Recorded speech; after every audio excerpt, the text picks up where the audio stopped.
Projek ni bermula daripada bulan Jun tahun lepas. Pada mulanya memikirkan apa perniagaan, apa peluang yang kita boleh dapat untuk menambah pendapatan selain bekerja makan gaji.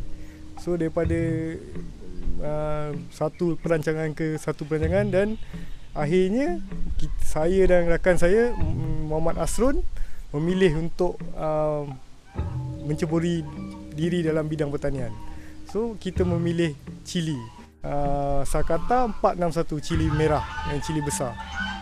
So di hari ni di kebun saya ada 4,000 polybag bersamaan dengan 8,000 pokok. Kebiasaannya kita semai dalam 30 hari, kemudian kita pindahkan kepada polybag. Polybag selama 75 hari sebelum kita dapat tuai hasil lah. And then kita akan tuai hasil dia selama 3 bulan sebelum kita cabut dan kita tanam balik untuk musim seterusnya. Sebenarnya fertigasi ni lebih efisien berbanding kepada tanam di tanah. Kerana di tanah kita akan terdedah kepada penyakit dan mikroorganisma yang lain. Tetapi pada sini kita akan berhadapan dengan penyakit yang luaran lah, seperti hama, tidak termasuk dengan penyakit di tanah. Tapi pada masa sama, memanglah dia nampak mudah sebab kita tidak perlu siram dia secara manual. Hanya perlu mengguna pump dan pump semua sekali. Siram 5 kali sehari daripada mengikut cuaca. Kalau lebih panas kita akan tambah.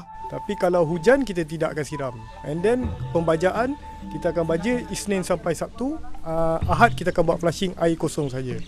Racun bergantung, kalau ada ancaman penyakit, kita akan menggunakan racun-racun yang disarankan oleh MADI, Pharma, and then yang dinasihatkan. So tapi kita tidak boleh menggunakan racun yang sama pada masa untuk satu musim. Kita perlu tukar kerana nanti kita akan build dia punya immunity kepada